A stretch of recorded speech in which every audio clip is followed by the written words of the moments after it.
Alrighty, yo, what is going on everybody? It's your boy Mr. DDG94 here, back with another reaction video. Today, we gonna react to nostalgic Xbox 360 retrospective.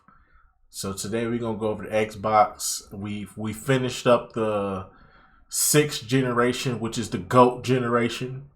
The sixth generation, which is the GOAT generation. Now we're moving on to the seventh generation, and then we'll go back to the fifth generation, and we'll catch up with and we'll probably take a break and just do like the events that happen in each generation, major events that happen in each generation. Um, I really want to start getting into the gamer side of things. I want to explore more of the gamer side of things and bring that back to my YouTube channel. Um, I've been stepping away. I've been doing the hood movie, TV shows, all that shit. It's time to bring back the gaming side, the fun side, the old side, the old Mr. DDG. But yeah, man, without further ado, man, let's get right into it though. We got Xbox 360 retrospective. I just tell I found my hat too. Don't ask me where it was either. It was under my bed. I don't know how the fuck it got under my bed, but okay. Alright, let's get right into it though. The Xbox 360 is one of the most recognizable gaming consoles out there, right next to whatever the fuck this thing is. What the May fuck is 12th, that? 2005, the first day the world ever laid their eyes on this beauty, the Xbox 360. And they revealed it on MTV with a performance by the Killers. Alright, that's pretty dope, I'm gonna be honest. Everyone was hyped, looking forward to playing the next generation of the Xbox. After the success from the first Xbox with Xbox Live and everything, people were excited to say the least. On the day, November 22nd, 2005, arguably the best gaming console was released into the wild for $3.99. No, not $3.99. You had to cough up 400 buckaroos. Or you could just buy the Xbox 360 Core for $100 cheaper, which was a more budgeted, affordable version. Do I want the white disc tray or the silver for $100 more? But I'd say that price tag is worth it. And I take that back. Yeah, the Xbox 360 had a rocky launch. About 1 out of every 6 of the Xboxes sold were plagued with the infamous red ring of death, which is basically an air that scares the shit out of you, making you think that your Xbox is gonna explode. An overheated power supply or broken connectors and components inside the console may be the cause, and the red ring is your indicator to send that shit back to Microsoft. This epidemic at the beginning of the Xbox 360's launch caused millions and millions of dollars. No, and that's why I didn't get my 360 right away, was because of this shit. I could have got my 360 right away. I waited until I believe it was 2008, 2009. Not 2009, 2007, 2008 when they claimed that they fixed it. And I know around 2009 they had dropped the slim version. They had dropped like the Xbox Slim or the Xbox Black version. And that was supposed to be a way better design. It didn't have the red ring of death and all that. But that motherfucker was like $300, and the white one was going for like $150 around that time. So it was a no-brainer to get the $150 and then just add on to it from there. But once again, it's the white Xbox. The white Xbox, my brother. The white Caucasian Xbox, my brother. Now, do you see my black brothers and sisters? Do you not see my black brothers and sisters? Do you not see the failures of the white Xbox and the success of the black Xbox, my brothers and sisters? Now, is it me or is it a conspiracy, my brothers and sisters? One time for the black brothers. One time. I'll just play. But I'm saying though, the black one that just came out, that one was like $300. You had to get the white one, which was cheaper. The white one was like $150, and it automatically came with the warranty free of charge. That was the best thing Microsoft could have did. Made sure that any of the white Xboxes that were still being sold brand new, they dropped the price dramatically to like $150, $120. and gave you an automatic warranty saying if that motherfucker catches the red ring of death, send it back. We will give you the black one. Shout out to Microsoft for being shout out to Microsoft for listening for being there for the players during that time, bro. Shout out to Microsoft for understanding that they fucked up. Nowadays, companies don't take accountability for their fuck ups. Nowadays, they just be like, what you want us to do? You already bought the product. Fuck you want us to do? Nigga, these companies today ain't shit. Jesus Christ. Understatement. Literally over $1 billion to iron out this mistake. And that's like the amount of money I make in a year. So you already know that's a little bit of moolah. Microsoft was basically your local Wendy's. You get the shit you're hungry for and it comes out all wrong, so you gotta send it back. Microsoft took a massive blow with the red ring issues. They took back every single defective console and repaired it up like an elf in Santa's workshop. If there was over 90 million Xbox 360 sold, then that's at least like 3 that had the red ring. Microsoft was desperate to do anything to fix the problem. It was their reputation and future on the line. With later releases of the Xbox 360, they made sure this wasn't going to be an issue. Thank God. But the red ring shouldn't go unnoticed. It truly was a sight to see. I remember seeing it with my own 2 eyes back in like 2010. I don't remember exactly what happened, but I'm pretty sure someone in my house moved the Xbox from being standing up on its side while it was running with a game inside. So you already know what happened from there.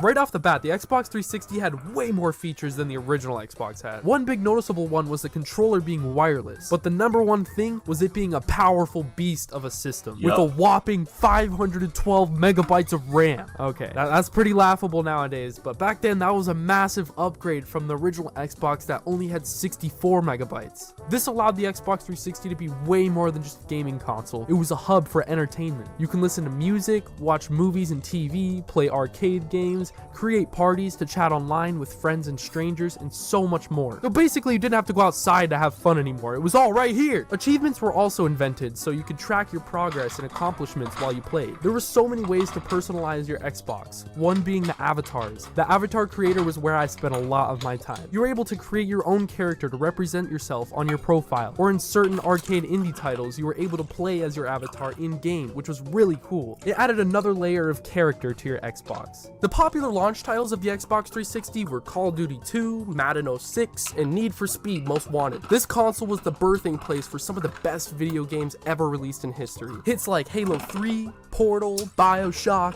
Fallout 3, COD 4, GTA 4, Gears of War, Left 4 Dead, and so much more. This era of gaming was probably the peak of quality games in my opinion. You had so much variety to choose from. RPGs, open worlds, racing, sports, shooters, puzzles, and the list goes on. They also had arcade indie titles in the store that you could buy. I always bought these when I was a kid. They were cheap and affordable, and they had hours of fun packed into it. Like Castle Crashers, oh man. Or there's even demos that you can download to get a taste of the game before you bought it. One of the coolest things about the Xbox 360 were the accessories. You could buy chat pads, which were basically mini keyboards you could attach onto your controller to talk shit at a record pace. The Guitar Hero guitars were also super cool. It was an awesome way to incorporate an instrument into a controller. Even if I was trash at those games back in the day, I still felt like a badass. There were also faceplates that you could buy for your Xbox, and you can swap them out so your Xbox had its own personalized look. In 2010, the next model of the Xbox 360 was released, the Xbox 360S. It was about 17% smaller than the behemoth of the original model. There were also changes to the ports for accessibility,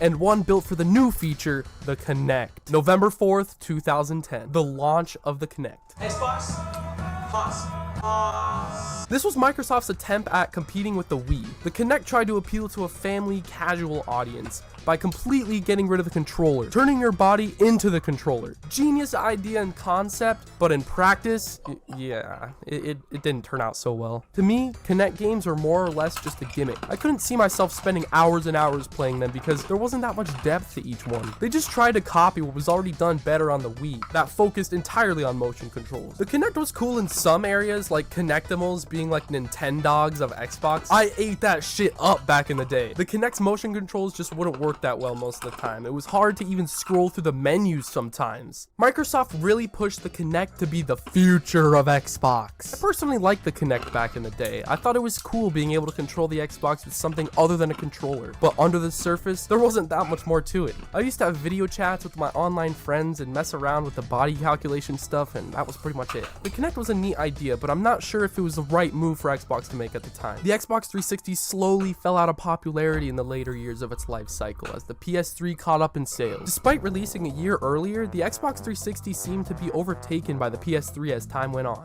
With the release of the slim model, the PS3, aka the... And that's because the fucking red ring of death, it just got out of control. Because then there were rumors that the red ring of death had caught on to the black Xbox 360s, the slim Xbox 360s. So the black one started getting the red ring of death too. It was like, what the fuck?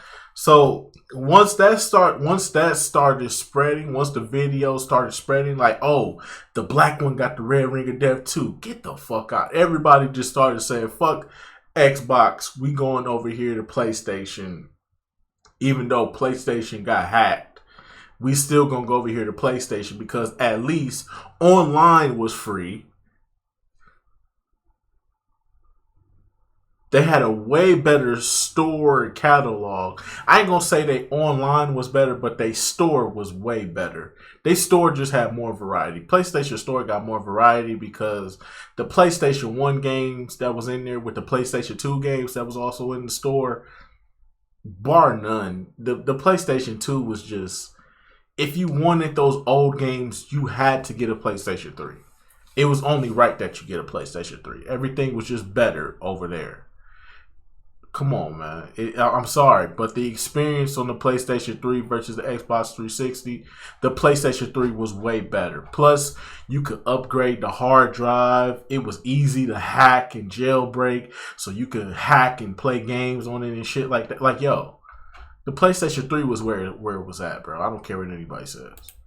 Model that didn't look like a fucking grill. More people hopped onto the PlayStation train for its hardware and cheap price tag. It was appetizing for a starving broke gamer, and they ate it up. As time went on, Microsoft eventually released the last model of the Xbox 360, the Xbox 360E, released in June 2013. This is the model I bought with my own money like a real man. It's basically a restyled S model, but more rectangular to be in line with the look of the new Xbox generation, the Xbox One. The similarities are pretty noticeable with the shape and color schemes. To be honest, I think there was no reason to even release this model. The S was perfectly fine, still stayed in line with the look of the original Xbox 360, while the Xbox 360E just looks like a portable stovetop.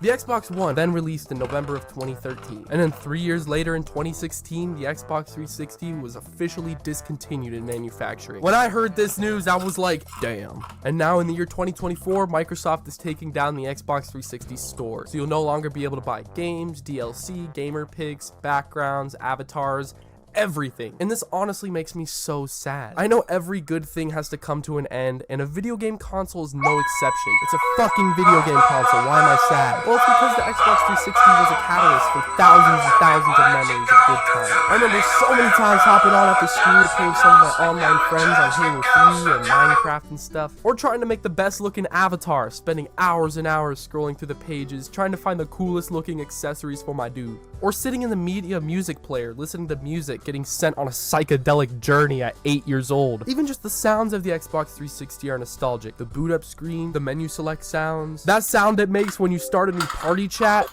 Oh my god, that sound sends me right back. The original Xbox was massive in popularity, but the impact of the Xbox 360 in the gaming industry was felt all around. Xbox was officially cemented as a contender for game consoles going forward. Microsoft proved they can be consistent and evolve with the gaming industry as a whole. In 2009, IGN crowned the Xbox 360 to be the 6th best video game console of all time, with a total of 25 on the list. This console was a platform for experiences. It was more than just a console, it was a mass social network. With nearly everyone having Xbox Live, the popular games at the time, and maybe some pizza downstairs, this was a recipe for good times. People made friends and enemies. your mouth, mate. I'm a grown man. You sent me a message first, yeah? I live in Smethwick, Birmingham. If you want the fucking brawl, come down Smethwick, ask for Danny G. I'll come out my house and I'll break your fucking legs. It sure was a time to be gaming, that's for sure. Ah, the there was blades. an experience for everyone involved. If you wanted to shit talk on Call of Duty, you could. If you wanted to chill on a Friday night with some buddies and play some Guitar Hero with those massive plastic guitars, you could. Or if you wanted to chill and play arcade indie games, you could do that as well. If you didn't want to play anything, you could always just hop in a party chat with some buddies and relax for the night. It was so versatile. It had everything to offer, and that's what made the Xbox 360 such a great console at the time. And even still today. I love the Xbox 360 and I still play it sometimes just for that kick of nostalgia. Overall, the Xbox 360 had a massive impact on the gaming industry. And honestly, I think it's safe to say that it still does because everyone's still talking about it because of how good of a console it was. With the consistent flow of great exclusives rolling out and awesome experiences to be had, the Xbox 360 was a perfect console for your average gamer. And guess what? I'm an average gamer. But yeah, man, that's just gonna about do it for this one, man. Most definitely, man. The Xbox 360 was Xbox 360 was definitely a good console. Was it the best console? Fuck no. Hands down. When you have something like the Red Ring of Death, you're gonna lose so much customer base. Especially when you can't fix the problem. If the problem continues to happen, bro, I remember my brother getting a Xbox. He got the black Xbox. He got the Xbox Slim for Christmas. I think he only had that shit for like a year before it caught the Red Ring of Death. So if my brothers can catch the Red Ring of Death, it's clear that the Xbox 360 will always be plagued by the Ring of Death. So if you have a defective model like that, then it's not even worth it. I know everybody going to talk about, oh, well, what about the yellow light of death on the PlayStation 3?